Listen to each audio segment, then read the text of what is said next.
Hello বন্ধুরা, কেমন আছেন সবাই? আশা করি সবাই ভালো আছেন। আজকে গল্প দুমুঠো প্রেম, লেখিকা ফারজানা আফরোজ, পর্ব ৭।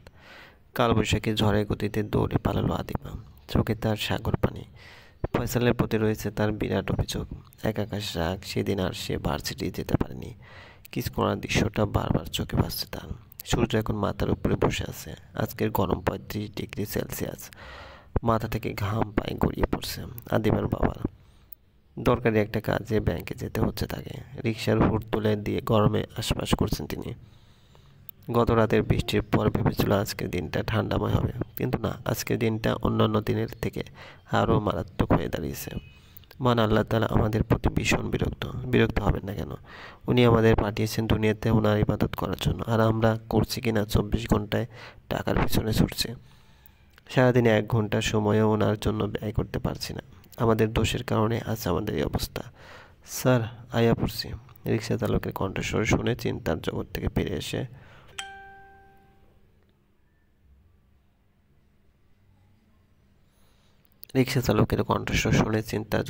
ফিরে এসে লোকটির মুখের দিকে তাকালেন আদিবার বাবা মিষ্টান্ন নিজামুদ্দিন। লোকটির বয়স আনুমানিক ৬০ কি তার উপর হবে। সাদা সাদা দাড়িগুলো রোদের আলোতে কালচে রং ধারণ করেছে। মাথার ভিজা গামছা বেঁধে রেখেছে। সেন্টু গেঞ্জি, ময়লা লুঙ্গি গায়ে। মিস্টার নিজামুদ্দিন লোকটির দিকে থেকে দৃষ্টি সরিয়ে ১,০০০ টাকার নোট দিল লোকটিকে। লোকটি তখন মুখটা কালো করে বলল, স্যার, আমার কাছে ভাঙতি নাই। এত টাকা ৭০ টাকা ভাড়া, আপনি ১,০০০ টাকা দিতেছেন, কেমনে ভাঙতি দিমু কন? আজকাল গাড়ি ঘোড়া যেই হারে ঢাকা শহরে আইতাছে, রিকশায় তো মানুষজন যায় না এখন। সারাদিনে তো ৫০০ টাকা কামাইতে পারি না, এখন ১,০০০ টাকার ভাঙতি কেমনে দিমু স্যার? দেয় না, আপনার কাছে ভাঙতি আছে নাকি? মিস্টার নিজামুদ্দিন মুখে এক চিলতে হাসি ফুটিয়ে লোকটির কাঁধে হাত রেখে বললেন, চাচা, আমাকে ভাঙতি দিতে হবে না, এই ১,০০০ টাকা রেখে দিন। আজ যে গরম পড়েছে, এই বয়সে আপনার শরীর সইতে পারবে না, তার চেয়ে বরং আজকের দিনটা বিশ্রাম করুন। বাবা, আমাগো গরিবদের বিশ্রাম কইতে কোনো শব্দ নেই। তাছাড়া গরিবদের অসুখ হয় না, অসুখ নিজেই ডরায়, কারণ অসুখ জানে গরিবদের অসুখ হইলে ডাক্তার দেখানোর টেহা নাই। এই অসুখ বিসুখ নিয়েই গরিবরা কাজ করবে, নয়তো মরবে, তবুও ডাক্তার দেখাইতে যাইবার সাহস করবে না। অসুখ হইলেও বড়লোকের, আমাগো মতো গরিবদেরকে অসুখ আবার। মিস্টার নিজামুদ্দিন লোকটির মুখের দিকে তাকিয়ে রইলেন। তার কানে বারবার একটা কথা ভেসে আসছে, অসুখ হলো বড় লোকের, আমাগো মতো গরিবদেরকে অসুখ আবার। শ্বাস ছেড়ে দিয়ে মিস্টার নিজামুদ্দিন বলেন, চাচা, টাকাটা নেন। মনে করবেন আপনার কোনো সন্তান আজ দিয়েছে। দেরি হয়ে যাচ্ছে চাচা, আসি।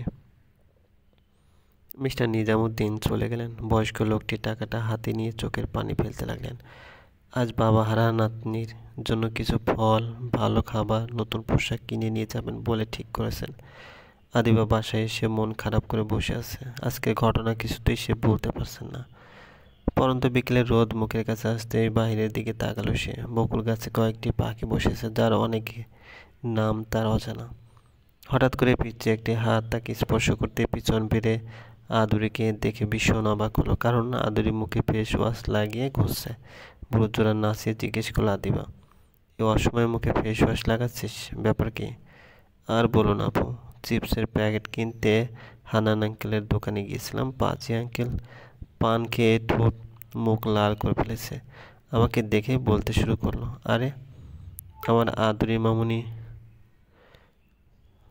এসেছে বলে পাপড়ি দিতে লাগলো গালে। ওনাকে তো কিছু বলতে পারি না, তাই চিপসে নিয়ে মুখ ক্লিন করতে লাগলাম। আমাকে কেউ পাপড়ি দিলেই আমি এই কাজ করি।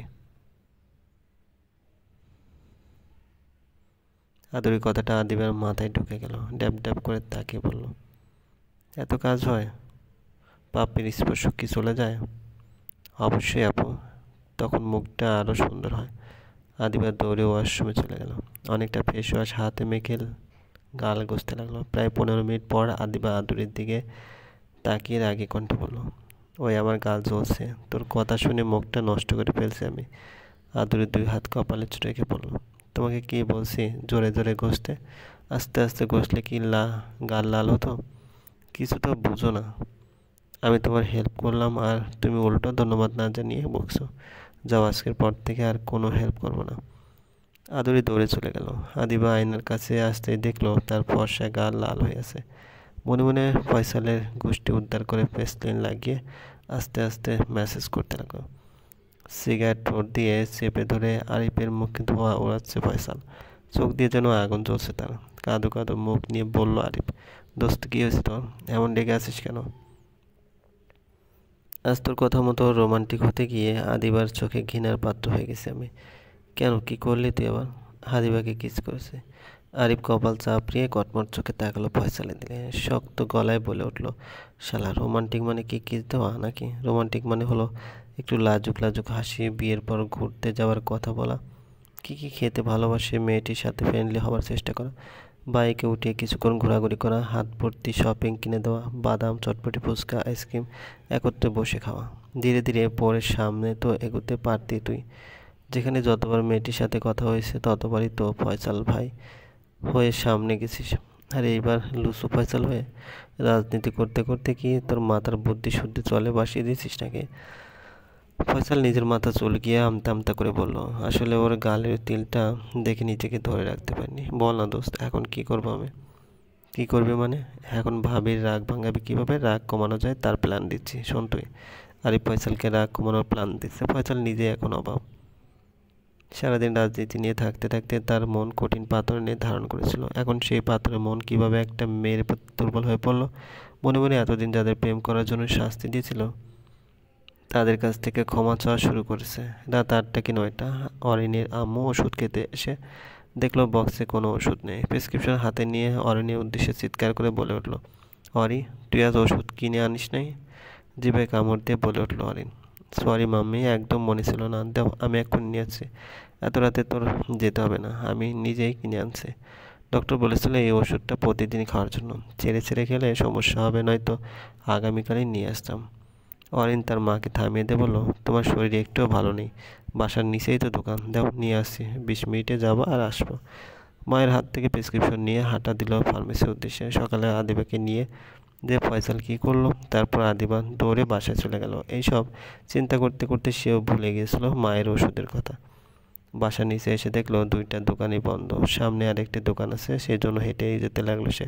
10 মিনিট হাঁটার পর দোকানের সামনে এসে ওষুধ কিনে সেই বাসায় ফিরতে যাবে, একটি ছেলে এসে দাঁড়ালো তার সামনে। শীষ বাজিয়ে বলল, সিঙ্গেল নাকি, বয়ফ্রেন্ড আছে? বিরক্ত প্রকাশ করে বলল অরিন। যেহেতু আমি সুন্দরী, বয়সও কম নয়, তাহলে ভাবলেন কীভাবে আমি সিঙ্গেল থাকবো? অবশ্যই রিলেশনশিপে আছি, জানা উচিত ছিল আপনার। Wow, you are so hot and beautiful. তাছাড়া বৃদ্ধি তাছাড়া বুদ্ধি আছে ভালো, তোমার মতোই তো কাউকে চাই আমার। আচ্ছা বলো, কোথায় ঘুরতে যাবে বিয়ের পর, সাজেক নাকি ঠিকানাতে? আশ্চর্য, আপনার মতো নির্লজ্জ প্রাণী দুনিয়াতে আমি আর একটাও দেখিনি। মাম্মির ওষুধ নিয়ে তাড়াতাড়ি ফিরতে হবে, নইলে এখনই মেরে তক্তা বানিয়ে ফেলতাম। উগান্ডার অগেজ বাসিন্দা একটা। রাগে গজগজ করতে করতে চলে গেল আরিন। ছেলেটা অরণ্যের দিকে তাকিয়ে মুচকে এসে বলল, তোমার মতো কত মেয়েকে যে আমার পিছনে ঘুরিয়েছি, তোমাকে ঘোরাতে আমার বাম হাতের খেল। খুব শীঘ্রই দেখা হবে আমাদের ঝাঁসির রানী। চলবে।